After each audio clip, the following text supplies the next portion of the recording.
Dragi gledatelji, dobrodošli u Backstage. Moja današnja gošća je sopranistica i kantautorica. Glasom spaja klasiku i modernu glazbu, a iza sebe već ima brojne nastupe, pjesme i jedan vrlo zanimljiv put. Veliko mi je zadovoljstvo ugostiti Irmu Dragičević. Irma, dobro mi došla. Još bolje te našla, dobar dan. Kako si za početak? Dobro sam, evo jako mi je lijepo ovdje, čim sam ušla u studio, u ovaj prostor, evo, ovo iza nas je fakat prekrasan pogled. Da, slažem se. I mislim da nas je danas i sunce počastilo. počastilo. Da. I imamo posebne gošće. Tako je, njih moramo posebno najaviti. Evo, možeš ti prva svoju. Lako za mene, ali mi imamo gošće. Dame i gospodo, samo za vas danas u Backstage-u Lu I Luna. i Luna. Moja pomoćna voditeljica danas. Ja bih krenula od tvojih početaka. Ti si rodom iz Varaždina. Tako je. I krenula si u biti u Malim Slavujima kod Zdenke Knapić. Tako je, krenula sam svoje pjevanje u radionici pjevanja Mali Slavuj u društvu Naša djeca u Varaždinu.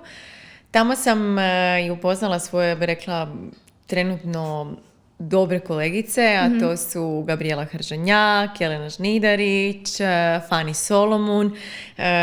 Sve smo nekako od tamo potekle i taj jedan period, rekla bi, početaka i odrastanja i tog nekog početnih koraka u glazbi je definitivno obilježilo sve što danas radim. Zato što su nastupi uvijek bili jako svestrani, jako su bili dobro organizirani i koordinirani. Lu je želi biti u centru pažnje. Lu, tek smo počeli, a već želi biti u centru pažnje. Tako da jako sam zahvalna na Malim Slavujima i Zdenki Knapić koja nas je jako lijepo, ja bih rekla, uvela u taj, ja bih rekla, showbiz, u taj jedan put pjevanja koji evo danas smo, ja bih rekla, sve curke ostale na tom putu pjevanja i profesionalno se bavimo sa pjevanjem i dalje smo se školovale i eto. Samo bi rekla, ne znam da ljudi znaju, prvi nastup koji sam imala je bio sa Malim Slavujima i ne biste vjerovali u koncertnoj dvorani Hrvatskog narodnog kazališta u Varaždinu i to sam, ja mislim, nepunih 5 godina. Wow. Žaža ja na sceni. Wow. Ima jedna fotografija. Svaka čast. A spomenula si cure, imali ste i neku grupu ili nešto gdje ste pjevale onu pjesmu Mi trebamo ljubav? Tako, ja ne bih rekla da je to bila grupa, to je zapravo uvijek kad smo negdje nastupale, da li je to bilo povodom nekih, ne znam, nekakvog otvorenja, onda nešto za dječja prava, kad smo otkrivali table za grad Prijatelj djece i tako nešto, nju ćemo pustiti, neko ne radi što hoće. Ja mislim da je ovaj kauč najbolji. Da. Lu, ti se sviđa kauč? Lu, se sviđa kauč? Lu je odobrila. Odobrila je kauč, ljudi dođite. Dođite. Mislim da će sad nastaviti sa lajanjem, pa ćemo je morati pozvati nazad. Mi trebamo ljubav, na YouTube-u je bilo gostovanje na Dobro jutro Hrvatska. Tako je, da. I to je jedna, mislim, od naših najizvođenijih pjesama od naše grupe tadašnje, gdje smo pjevali i nastupali i nekako mi je krivo što dan danas nema takvih više pjesama. Da, eto. da. Sa takvom jednom porukom i definitivno da pjevača ima. A kasnije si s Gabrielom bila i u Tri soprana, ako tako se je. ne varam. Tako je, Tri soprana je bio jedan kratki, mali projektić. Nas 3 i sa mnom su bili pijanisti i violinist Marina Tomasović. Nešto smo kratko to bili na sceni, ne bih rekla da to nije bilo uspješno, bilo je jako uspješno, ali nekako su nam se putevi, ja bih rekla, razdvojili, evo ga. Nismo se niti posvađali, niti smo bili, ne znam, u nekim lošim odnosima, nego smo naprosto odlučili da više neće biti Tri soprana. Evo, Lu će biti zapravo 4. sopran, ja ću sad pozvat nazad. Lu, dođi ovdje, ajde, brzo, ajde. Nemoj zezat prijateljicu, dođi ovdje, ajde. Meni je u biti jako zanimljivo što si ti svirala violončelo. Aha, hoće biti najbolji podcast do sad. Tako je, svirala sam violončelo, ja ću sad morat ustati.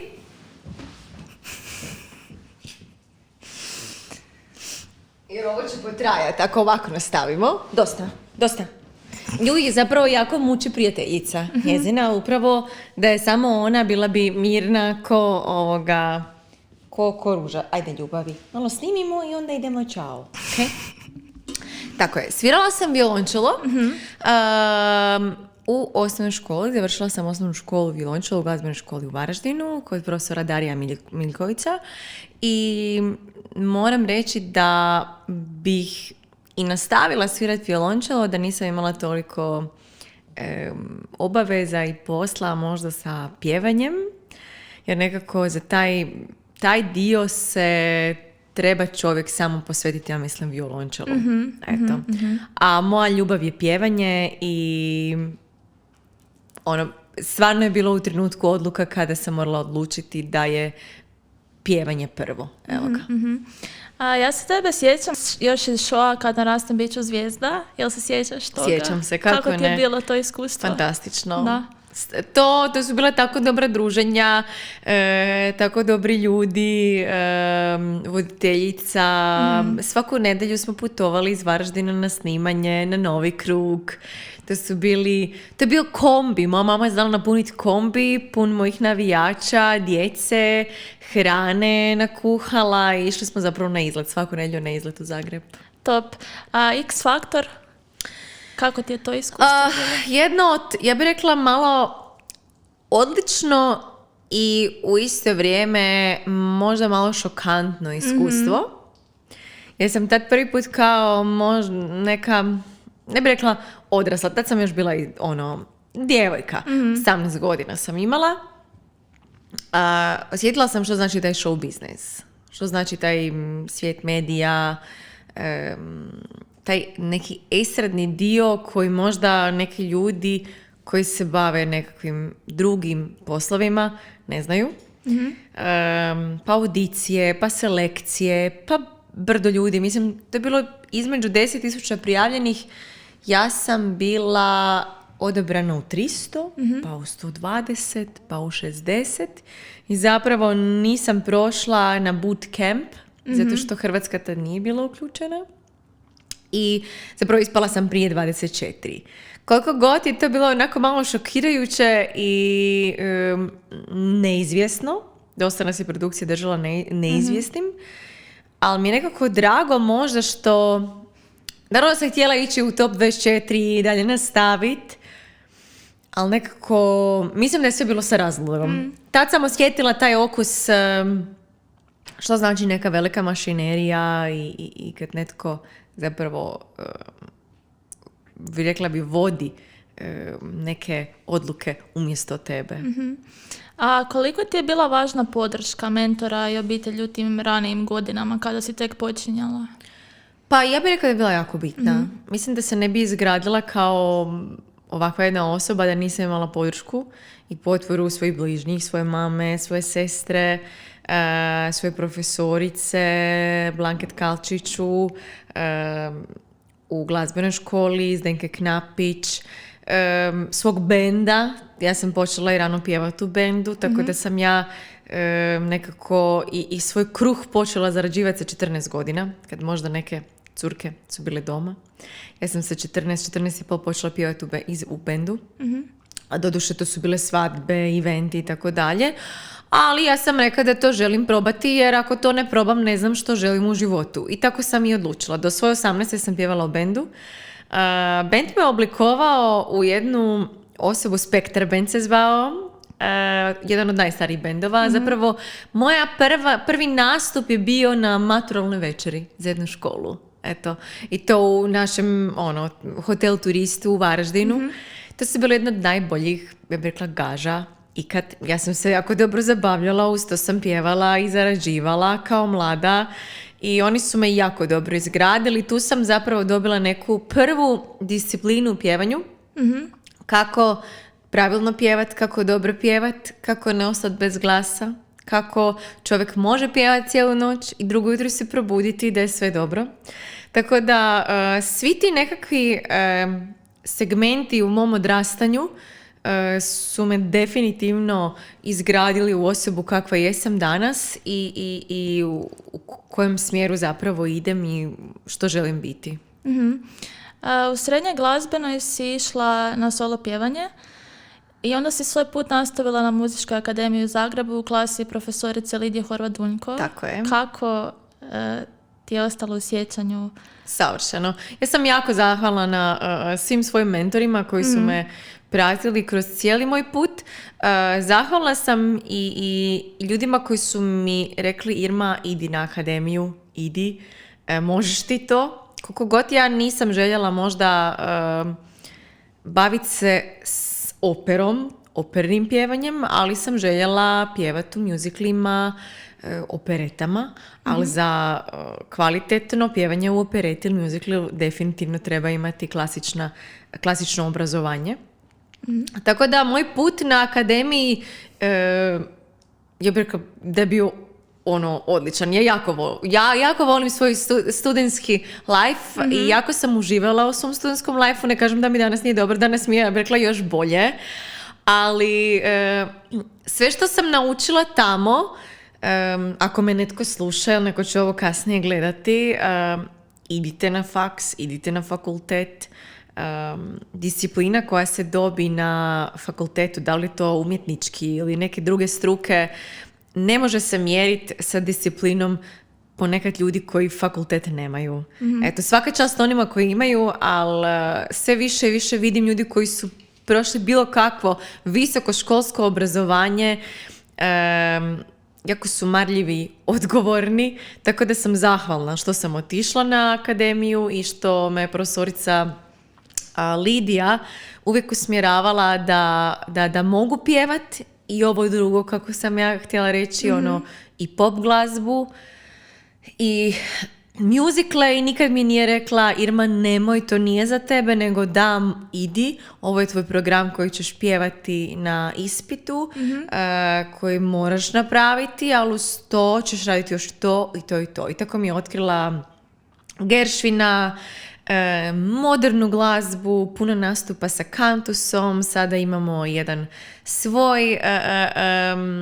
svoj ansambl koji se zove Syrians Ensemble Zagreb za modernu glazbu, suvremenu, klasičnu, da napomenem. Tako da svi ti segmenti su bili sjajni. I prijatelji i društvo koje sam upoznala na akademiji, družim se danas sa njima i evo ga. Mislim da svaki period života nosi nešto novo, ali sam zahvalna, evo ga, što sam bila dovoljno uporna, jer nisam odmah upala na akademiju. Upala sam zapravo sa drugog puta u Zagrebu, ali sam išla i u Beč i u Split. Ali mi je drago što nisam odustala, tako da ljudi, nemojte odustati. So, ako možda prvi put niste negdje primljeni, ne znači da nećete biti drugi puta. Baš ili treći. Lijepa priča, da. A bila si u dosta opera i muzikla. Opereta. Koja ti je najdraža uloga bila? Koja ti je najdraži muzikl ili opereta? Pa možda mi je najdraža prvi se pamte, kako to svi kažu, posljednjih 5 godina u HNK Varaždin. Uloga Cathy Jamie. Tada sam radila sa Ivanom Čujićem, Igorom Barbarićem. U muziklu, to je jedan komorni muzikl sa Broadwaya. Priča zapravo o dvije zaljubljene osobe i njihove priče zapravo, ja počinjem od kraja svoje veze, on počinje pričati od početka, onda se sastanemo u sredini i onda se ponovno razdvojimo. Zašto mi je to drago? Zato što je jedan od najzahtjevnijih, ja bih rekla, muzikala, jer je 1 i 20 glazbe u kojem se 50 minuta samo pjeva. Nema nikakve priče. Minimalno nekakvog dijaloga, monologa ima. A ono zašto mi je još posebniji, što sam tu ulogu dobila kasnije priliku pjevati u Madlenijanumu, u Beogradu, u pozorištu, u prekrasnom jednom teatru gdje su me primili kao da sam njihova, kao gošća. To je zbilja, ja bih rekla, velika čast. I to je moja, ja bih rekla, jedna od najdražih uloga, ali moram reći da je trenutno nova, najdraža uloga u The Six, tako da čekam svoju premijeru u The Six musiclu koju režira Igor Barberić u komediji, to ćemo vjerojatno poslije doći na to Evo, pitanje. baš sam htjela sad spomenuti. Tako da nekako mislim da će mi kad nju otpjevam biti ona najdraža. Evo ga. Ali sve mi je drago. Sve što radim, sve uloge koje sam dobila, za koje sam bila na audicijama, išla sam s razlogom na audiciju i zadovoljna sam sa njima. Eto. A što možemo očekivati od Sixa kad je tvoja premijera? Pa, pošto je zgrada u obnovi, Aha. ne znamo kada će se to završiti i čekamo termine da počnemo sa probama i sa predstavama. Eto. Nadam se uskoro, da li to 11. 12. ili prvi mjesec, to ja ne mogu reći, ali veselim se. Pa ja isto. Stvarno je zvijezdana postava, zvijezdana postava, da ne nabrajam, da nekog ne zaboravim, ali evo kako uvijek putevi se nekako susreću. Igor Barberić mi je bio, kad sam bila studentica, evo partner u posljednjih 5 godina. Doduše nisam s njim igrala, ali sam radila s njim probe, a evo sad je redatelj, je bi rekla, jednog od najboljih ženskih muzikala trenutno u svijetu. Slažem se. A kako balansiraš između klasične i moderne glazbe? Pa mislim balans, kako bi to rekla. Naprosto odlučujem kad imam koji angažman.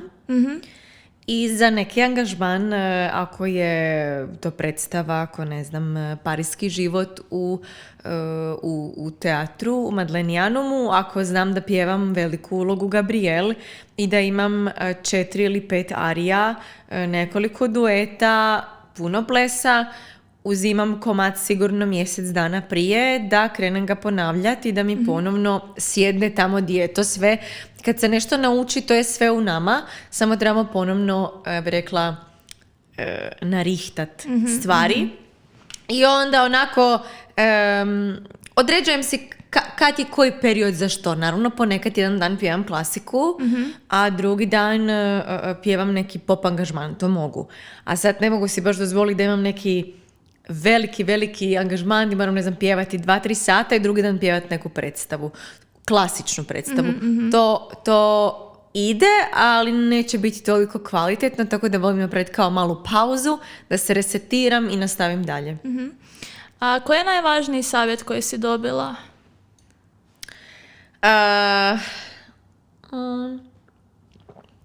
Najvažniji? Pa ja bih rekla da ne postoji neki najvažniji. Možda bih rekla najbolji.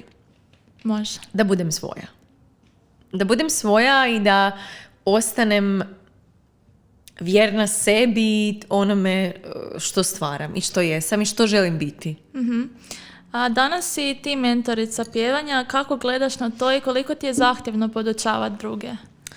Pa moram reći da sam od ove sezone malo smanjila mentoriranje, zato što jako puno pjevam i ne stignem se baviti. Ja bih rekla, nažalost, sa drugim ljudima, jer imam puno posla oko sebe, pa sam odvojila malo više vremena za sebe u ovoj cijeloj sezoni. Da li će to tako biti, ne znam, daj Bože da bude. Volim raditi sa ljudima, jako volim raditi. Jako puno sam naučila od drugih ljudi. Jako puno nekih grešaka koje mi možda ne vidimo kad pjevamo sam osvijestila i počela primjenjivati u svojem poslu, u svojem pjevanju, u svojim angažmanima, predstavama, nastupima. Ali jedan jako veliki plus i na čemu sam zahvalna Husar Tomčić, Ivani i Martini, dobila sam nakon fakulteta i one male pauze sa onom nesretnom koronom, dobila sam ponovno jedan elan, jednu hrabrost da to što radim da vrijedi i da dali su mi jednu jako veliku disciplinu i na tome sam im jako zahvalna, jer vjerojatno u ovih 4 godine ovo sve što sam ostvarila ne bi ostvarila uz tu disciplinu i uz taj tempo, tako da hvala im na tome ako će gledati. Nadam se da hoće. I to sve što sam naučila u Husar Tomčić primjenjivat ću i dalje i kod sebe. Da li ću se ikad vratiti? Vjerojatno hoću. I tamo podučavat. Trenutno ne podučavam puno. Imam samo neke ovako njih par koji se možda pripremaju za neki prijamni ili nešto tako. Jako puno vremena ode na moje angažmane i moju organizaciju i sve to iskoordinirat. Tako da podučavanje je jako teško. Jako, ja bih rekla, škakljivo. Ja nisam bila spremna podučavati, ali oni su vjerovali u mene da jesam. I stvarno sam zbog toga beskreno zahvalna. Ali nisam nikad bila uvjerena da je to sve sad što sam ja naučila i da sad sve znam. Nikad. Nikad. Jer i nikad nisam bila, kako bih rekla, puna sebe da je sve što ja kažem ispravno i da to vrijedi. Jer sam uvijek govorila, i ti to znaš, kad smo i radile, što ja kažem za mene vrijedi, možda za tebe ne vrijedi. Možda ti ja odgovaram, a možda ne. I to je u našem mentorstvu treba cijeniti mentorstvo i treba ljude koji predaju i ljudima kojim predaješ treba biti jako, ja bih rekla, naklonjen i u pjevanju nema ljutnje. I u mentoriranju ne postoji ljutnja, ti si otišla meni, ja sam otišla tebi, to ne postoji. Mislim da svi možemo od jednih od drugih jako puno naučiti i to je zapravo najvažnije u našem poslu. Što više ljudi, to više energije, komentara, znanja, eto ga, i svestranosti. Da, ja se slažem s tobom. Ajmo malo do tvojih pjesama. Single Bivši budući, kako je nastala pjesma i koja priča stoji iza nje? Onako, jako je zanimljiva pjesma. Pjesma je nastala na Žakanju, na mojem, ja bih rekla, jedan od najdražih otoka na Jadranu, otok Žakanj na Kornatima. Kad Jan i ja onako između nastupa sjedimo na plaži u svojem kutku, obično uvijek uzmemo gitaru i nešto pjevušimo, snimamo i tako je nekako nastala Bivši budući pjesma. Tekst je napisao on, doduše, posvećeno, ako mogu reći, mislim da mogu ja, nemoj se ljutit, bivšoj djevojci. Tako da nisam ja nekom poručila, mada su se neki moji bivši i pronašli, pa smo se jako smijali, bože moj, odlično. Da. Ali glazbu i taj cijeli neki dojam smo sami smislili. Čak i ova druga pjesma koja je napisao Jan, isto Sa mnom uzmi me, nekako isto nastala čak i možda na Žakanju. Mislim da, nisam sigurna. Eto. A to je sad nedavno izašlo, jel tako? Je. Poslušajte na YouTube-u, uzmi me. To je najnoviji single. Da. Bila si na Dori s pjesmom Enigma, jako moćna, zahtjevna pjesma, Ananda Đuranović je radila. Tako je, Andreas Bjorkman, produkciju, Jan Magdevski, aranžman, mastering, mix master. A kako su ti izgledale pripreme za Doru? I koliko je zapravo stresno nastupiti tamo? Pripreme za Doru, ja bih rekla da su bile dosta radne. Ja sam 12. mjesec imala 18 ili 19 angažmana. Mislim, tako da sam se u prvom mjesecu malo sabrala i malo se došla k sebi da shvatim da sam stvarno prošla i da je vrijeme da se pripremim. Od haljine, od biranja dizajnera, Igor Đuga, I love you, napravili smo toaletu svih vremena. Apsolutno. Je li istina, se slažeš? Slažem se. Komentari na haljinu su bili mega spektakl. Osim scene, scenografije, miza scena, što se tiče pjevanja, nisam nešto sad puno se tehnički pripremala za pjevanje, zato što pjevam svaki dan. Vježbam svaki dan, mentorirala sam svaki dan, imala sam 1000 angažmana, pjevam stalno, tako da bila sam pjevački spremna. Sad, za ono što možda nisam bila spremna je taj neki možda produkcijski dio od strane HRT-a i nekog zvuka i balansiranje dobrog zvuka u dvorani, na televiziji, u onim kućicama, to me definitivno iznenadilo na Dori, jer nije baš išlo sve kak se spada.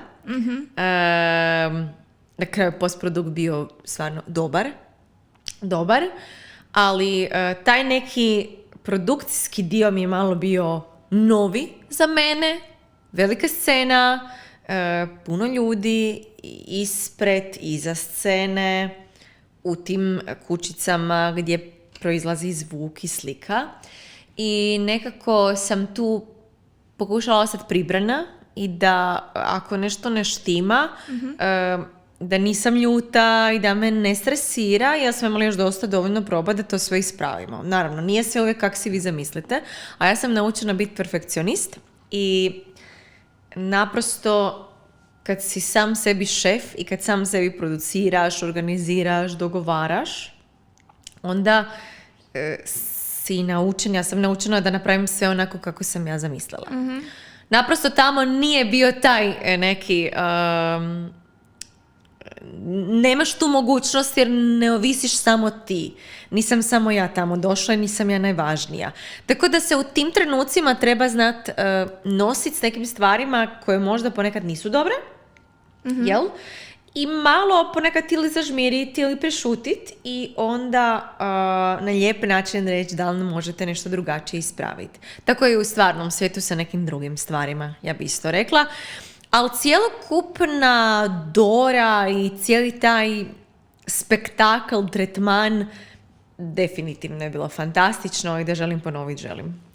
Da, ja sam baš bila u dvorani kad si pjevala i mislim da je to bio najbolji nastup večeri. Wow, hvala ti puno. Vokalno je stvarno fenomenalno. Evo sad sam se naježila. Da, evo i ja. Hvala ti puno truda, puno energije, puno pozitivne energije i volje je uloženo u cijeli taj nastup i u cijeli taj put da bi se došlo i u 3 minute to se potkazalo. Ne, zaista, sve je bilo fenomenalno. I to definitivno ljudi moraju shvatiti da ljudi zapravo danas samo znaju pljuvat stvari i govori što ne valja. A nitko ne shvaća koliko je vremena uloženo, koliko truda, koliko želje uloženo u neki nastup, u spot, u pjesmu, u izgled, u kadriranje, u te prskalice koje, Bože moj, nisu uopće jeftine. Haljina nije jeftina. Imat ljude iza sebe, šminkuju frizuru.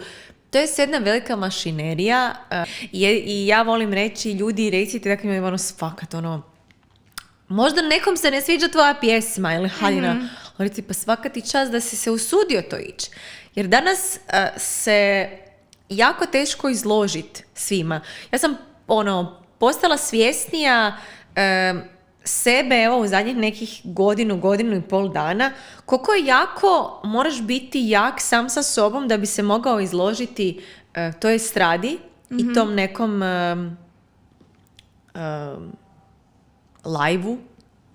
live-u i tim drugim komentarima koje dobiš od strane ljudi, mase ljudi. Da. Tako da rekla bi ljudima budite probajte se staviti u iste cipele i onda komentirati nešto. To je jer jako teško. Gledam sa dvije strane stvari. Da. Ja uvijek pohvalim, podržim svoje kolege. To je isto jedna poruka kolegama, stvarno nas nema puno na sceni. Da. Stvarno nas nema puno i mislim da je jako ružno kad kolege jedni druge ne podržavaju. Da, toga ima jako puno. Evo ga. Baš gledam. I jako mi se ne sviđa što su jako kolege postali zavidni. Da, čemu? Definitivno. Ja mislim da mjesta za sve ima na ovoj stradi. A kamoli ne na ovom svijetu. Apsolutno se slažem s tobom. A jel imaš neke planove za nove pjesme, album možda? Da mi je želja napraviti album, definitivno je. Vjerojatno će to biti neki crossover album, neće biti samo pop album. Svi me pitaju zadnjih dana jel idem na Doru. Da li sam pripremila koju pjesmu? Pa vjerojatno i hoću ići. Definitivno želim, nemam što izgubiti. Tako je. Ako se nam zvjezdice poklope sa pjesmom i sa svim tim elementima, definitivno. definitivno idem. Pjesme dvije su nove u nekim slaganjima. Imam i izdavačku kuću konačno, Dancing Bear, tako da sam zahvalna i na njima. Konačno da jedan dio ovog, kako bi rekla, diskografskog dijela nekom drugom prepuštam. I evo, veselim se i buduće suradnje. Za sad, evo pjesma Uzmi me, pošto je izašla prije 2 tjedna, 19. Pušta se, ja mislim, preko 30 i nešto radio postaja diljem Hrvatske. Znači, preko 400 streaming servisa je uploadana, vrti se, ljudi je slušaju, na YouTube-u ima preko 50 i nešto tisuća pregleda. Tako da, evo, super. Da. Jako dobro. Jako čestitam, stvarno. Ja bih sad malo o nekim tvojim najdražim nastupima pričala. Može. Vidjela sam da dosta si nastupala u komediji Kontesi. Tako je. Kako si izgledale pripreme za te koncerte? Imala si bend, ako se ne varam? Da, imam svoje dečke, svoje ja bih rekla, to su moji dečki, nisu samo moji, naravno imaju i neke druge izvođače za koje sviraju, ali nekako su moji, sad ću ih ispomenuti, Jan Jakovljev, Tomislav Parmać, Dragutin Rojić, saksofonist, Mario Klarić, Ivan Radelić, Leopold Stašić, Marino Tomasović, ja sad kako reprezentaciju, Luka Brenko, Tomislav Brebrić, tako da imam ih Antunivić, imam ih jako, rekla bi, puno, nemam ih previše, ali ih imam dovoljno, pa onako nekako ih mijenjam ovisno što sviramo, gdje sviramo, ali imam neku tu svoju stalnu postavu i s njima najviše sviram. Tako su zato moji dečki. I evo, u Kontesi radimo uvijek te koncerte, crossover koncerte, gdje ja počnem sa nekom klasikom, pa pođemo na neku kansonu, pa neku francusku šansonu, onda dođemo do nekog Baha, pa neki Sevdah dođe na repertoar, posle neka rokerica, balada i naravno moje pjesme. Jako mi se sviđa Kontesa, evo. Da, lijepi prostori, lijepi koncerti. Jako lijepo, onako ima neki svjetski štih. Kao da nismo u Zagrebu ponekad. Slažem se. Malo onako osjeti. Je. Biće uskoro koncert. Ne znam još najavi datum, ali evo ga, 12. mjesec, svi pitaju hoćeš na Doru i hoćeš imati koncert božićni. Imat ću oboje. Sve. Oboje. Samo polako, vjerujte mi, kad možda nemam toliki tim ljudi iza sebe, makar to izgleda kao da imam mašineriju i neki izgleda, rekla bi da sam ja mozak operacije, ali imam dobre suradnike koji sve nekako rade sve što treba i na vrijeme su i jako su odgovorni. Onda ja kad nešto zamislim, osmislim, sve to nekako funkcionira jer je sve dobro. Jel imaš neke anegdote s nastupa i ovako iz života? Anegdote. Evo imam jednu na prošlogodišnjem božićnom koncertu. Sam vjesila zvijezde. Dobro. Pa evo, 3 minute prije nek smo pustili publiku. Ja sam ih vjesila. Zato što nisu dobro stajale, jedna se pomakla, jedna se stalno vrtila i rekla sam, evo, moram složiti. Uglavnom, evo ga, ako ne znate, i umjetnici rade svoju scenografiju tik prije nego što publika ulazi. Zbog toga publika nije mogla na vrijeme ući, jer ja nisam dala, nisam objesla sve zvijezde. I onda smo malo kasnije počeli sa koncertom, nekih 15-20 minuta, jer naprosto nisu svi mogli naći mjesto, jer i samo da se pohvalim, to je i s razlogom se hvalim. Koliko god si mi se javi, opet nešto priča o sebi. To je bio moj prvi rasprodani koncert ikad u životu. Moja kontesa, božićna kontesa prošlogodišnja. Eto. A jel imaš neke rituale prije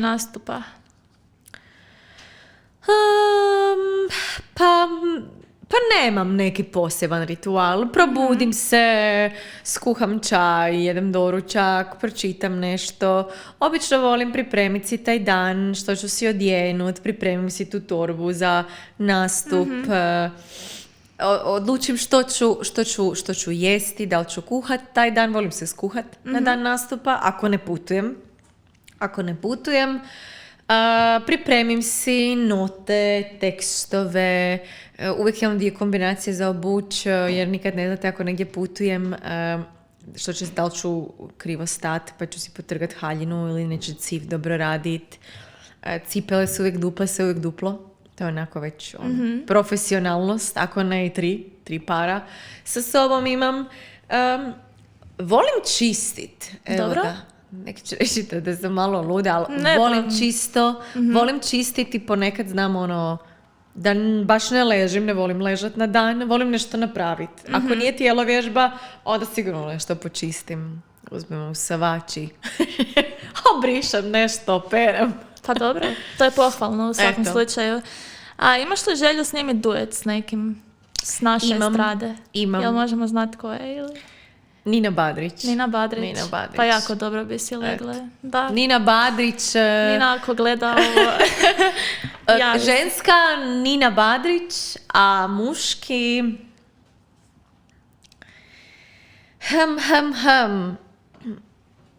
Nekako u zadnje vrijeme Toma mi se jako sviđa. Je super je on. Toma, evo ga. Ali možda bi prije, nekad dream duet bio Oliver, a i Giboni. Zato što onako je poseban. Je, slažem se s tobom. A gdje se vidiš za 5 godina?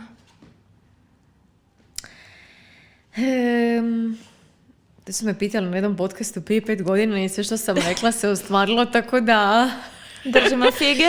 Bojim da popim vodu pa da si razmislim što ću reći. Dogovoreno. Da to manifestiramo. Da. Hoćeš ti vodu? Ne možeš dobiti, to je moja.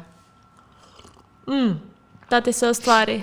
Za 5 godina se vidim sa još jednom ulogom. Znači ne 2, 3, nego sa još jednom glavnom ulogom u nekom muziklu. Želim album imat za 5 godina. To je stvarno veliki period što je izvedivo. Istina. Recimo tako. I u tom nekom glazbenom svijetu možda jedan veći koncert sa ne 120 uzvanika iz slobodnih mjesta. Neću reći lisinski, nego nešto što je možda malo veći kapacitet ljudi. Da li to 500, 600 ljudi, 1000, eto. Ja te baš vidim u Lisinskom. Evo ja ti to želim. Daj Bože, ja te želim Lisinski. daj Bože, evo imam jedan nastup za 2 tjedna u Lisinskom, doduše nije moj koncert, ali evo, pijan sa velikim orkestrom. I nastupaju eminentna imena. Tamo, daj Bože. Evo. Ja ti držim fige. Ja ti se ostvari, ja ti to stvarno želim. Evo sad za kraj imam jednu igru za tebe. Može. Ja ću ti reći neki pojam, ti otpjeva pjesmu koja te podsjeća na to. Može. Evo, prvi nastup.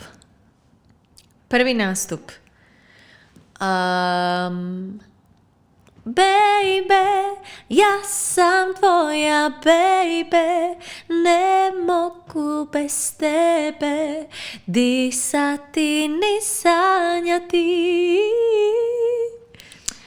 Opera.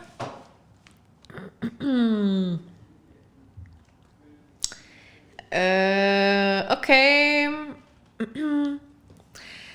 Mein Herr Marquis, čovjek kao vi, znate mora izbjeć zlo. Oprostite, nisam opjevana. Bilo je odlično. Oprostite, nisam opjevana, kasno se što spavati. Sam jučer pjevala na večer operetu. Dora.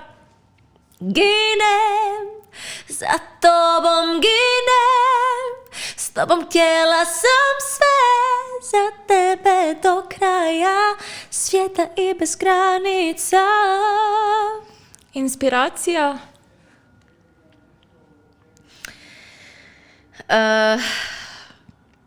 If I were a boy, even just for a day. Najdraža pjesma? Trenutna najdraža. Samo malo. Imam ih nekoliko. Što slušam stalno u autu. Mama mi je, evo, to je, kad me pitaju, Irma, daj nam otpjeva jednu pjesmu, onak, koju? Čekaj, sjetit ću se. Evo, prva mi je na pamet. Dajem ti verse i note. Emocija?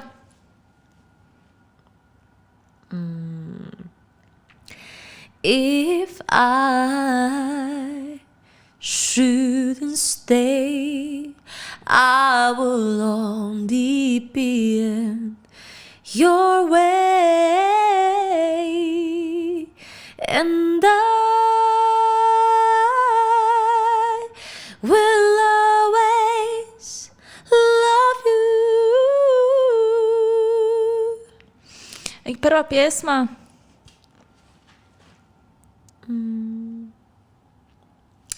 I samo sebe krijem ispod kose što se zlati, oči pune boli koje osmijeh prati. Hvala ti, Irma, što si bila s nama u backstage-u. Ja ti želim puno sreće da Hvala ti se sve tebi. ovo ostvari što si Hvala rekla. tebi. A mi se vidimo za točno tjedan dana na novoj epizodi backstage-a. Doviđenja. Bye bye.